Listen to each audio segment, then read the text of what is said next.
Hello बच्चों, तो आज हम लेसन प्लान पढ़ेंगे प्रश्नोत्तर कौशल पर।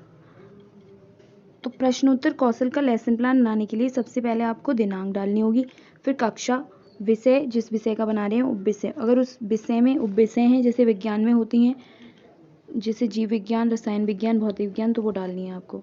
अवधि, माइक्रो लेसन प्लान की अवधि 6 मिनट होती है और कालांश डालना है।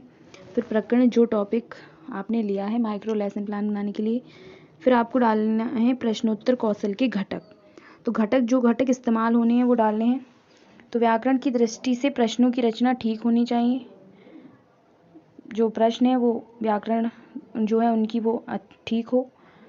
प्रश्न संक्षिप्त होने चाहिए, प्रश्नों में उपयुक्तता होनी चाहिए, प्रश्नों में विशिष्टता होनी चाहिए, प्रश्न जो है वो जो प्रश्न पूछा गया है वो उपयुक्त भी हो। कथनों एवं प्रश्नों का छात्रों के पूर्व ज्ञान से संबंध होना चाहिए, जो प्रश्न पूछे जा रहे हैं वो उनकी बच्चों को नॉलेज हो, जो पढ़ा चुके हैं आप वो हों, पूछें जो वो बच्चों को पहले पढ़ा दिया है उसे पूछ सकते हैं। प्रश्नों में क्रमबद्धता होनी चाहिए, जो प्रश्न है वो सेकंड प्रश्न फर्स्ट से कनेक्टेड हो, थर्ड वाला सेकंड से कनेक्टेड हो, क्रम होना चाहिए। छात्रों को अभिप्रेरित किया जाना चाहिए। उपयुक्त एवं संकुचित अवधि विस्तार, वाणी में प्रवाह होना चाहिए और प्रश्नों में सार्थकता होनी चाहिए, जो प्रश्न है वो सार्थक हो, उसका कोई मतलब बनना चाहिए। फिर प्रश्नोत्तर कौशल का प्रस्तुतिकरण करना है। प्रस्तुतिकरण के लिए आपको 4 कॉलम बनाने हैं। शिक्षण बिंदु, छात्र अध्यापिका क्रियाएं, छात्र छात्राएं क्रियाएं और प्रयुक्त घटक। तो शिक्षण बिंदु क्या है? मानव हृदय। प्रश्न पूछेंगे, फर्स्ट प्रश्न पूछेंगे मानव हृदय का आकार कैसा होता है, तो वो बच्चे बताएंगे कि मानव हृदय का आकार मनुष्य की बंद मुट्ठी के जैसा होता है। फिर इसमें ये घटक पूछा गया है, जो घटक जो है वो कैसे पूछा है, तो मैंने फर्स्ट लगाया इसमें, मतलब व्याकरण की दृष्टि से प्रश्नों की रचना ठीक होनी चाहिए। तो ये वाला घटक तो सभी में यूज हो जाएगा, सभी प्रश्न ठीक होने चाहिए। फिर सेकंड वाला, प्रश्न संक्षिप्त होने चाहिए, तो ये भी आप सभी में इस्तेमाल कर सकते हैं, प्रश्न संक्षिप्त हो। फिर आपको देखना है सेकंड है हृदय में कितने कोष्ठ होते हैं, तो जो आंसर देंगे बच्चे वो आपको इस कॉलम में लिखने हैं और प्रश्न करने हैं आपको। जैसे इसमें 7 प्रश्न किए गए हैं।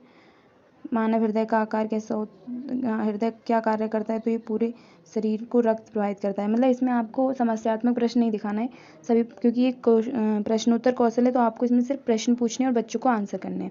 और ये सारे घटक आप नीचे तक इस्तेमाल कर सकते हैं जैसे बताए गए हैं। फिर आपको यहाँ पे निरीक्षण तालिका बनानी है। ये निरीक्षण तालिका आपके लिए नहीं होती है, ये होती है जो आपका निरीक्षण करेंगे। जो भी माइक्रो टीचिंग के टाइम पर वहाँ प्रेजेंट होते हैं वो यहाँ पे ये वाले टिक लगाते हैं, ठीक है। जैसा भी आपका जो प्रेजेंटेशन रहता है उसके अकॉर्डिंग ये टिक लगाए जाते हैं।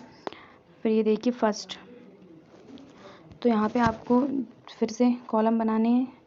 क्रम संख्या का, व्यवहारिक घटक, जो घटक व्यवहारिक का मतलब है जो आपने इस्तेमाल किए हैं, जो दिखे हैं आपके व्यवहार में, निम्नतम, सामान्यतम और उच्चतम में ये घटक लगाए जाते हैं। आपको ज़्यादातर जो टिक हैं वो सामान्य पे मिलेंगे, क्योंकि सामान्य जो टीचर होते हैं वो सामान्य पे इसलिए देते हैं जिससे कि आप थोड़ा प्रैक्टिस करते रहें और आप एकदम ये ना सोच लें कि हाँ हम तो परफेक्ट हो गए, तो इसलिए आपको ज़्यादातर सामान्य पर ही मिलते हैं। फिर ये यहाँ पे ये कुछ 9-10 घटक हैं। जितने घटक आपने पहले इस्तेमाल किए थे वो सब घटक यहाँ पे आपको लिखने हैं। जितने 10 अगर वहाँ लिख रहे हैं तो 10 यहाँ होने चाहिए, क्योंकि जो आपने सोचा था वही तो आपके लेसन प्लान में दिखने चाहिए, वो थे। ऐसा होना चाहिए, जो पहले वाले जो घटक होते हैं हमारे, ये यहाँ पे होता है होना चाहिए, मतलब ऐसा आप एक्सपेक्ट कर रहे हो, और यहाँ पे ऐसा था, मतलब जब आपने पढ़ाया तो ऐसा था। तो इसलिए ये जो है वो एक दूसरे से कनेक्टेड होते हैं, सेम ही होते हैं, बस इनका जो टेंस है वो बदल जाता है। तो आई होप आपको ये समझ आया होगा। Thank you. और इस तरीके और जो वीडियोस और मैक्रो लेसन प्लान, अगर आप फुल मैक्रो लेसन प्लान देखना चाहते हैं तो चैनल पे जा सकते हैं। धन्यवाद।